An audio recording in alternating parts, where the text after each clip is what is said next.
Hi, എല്ലാവരും ക്ഷേമമായിരിക്കുന്നു എന്ന് കരുതട്ടെ. ഞങ്ങളും സുഖമായിരിക്കുന്നു.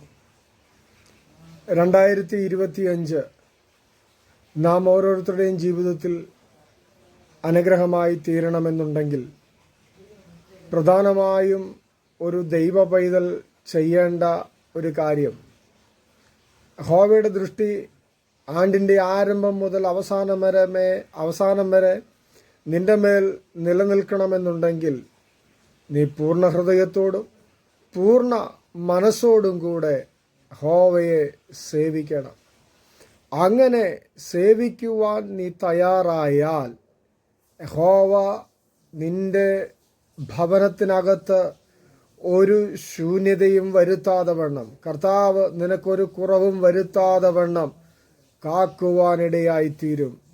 ഒറ്റ പ്രമാണമാണ് അവിടെ പറഞ്ഞിരിക്കുന്നത്. നീ പൂർണ്ണ ഹൃദയത്തോടെ പൂർണ്ണ മനസ്സോടെ അവനെ സേവിക്കണം.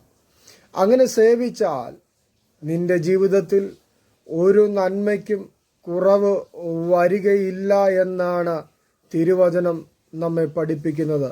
നിനക്ക് തൃപ്തി പ്രാപിക്കുവോളം ഭക്ഷിപ്പാൻ നിനക്ക് കഴിയും.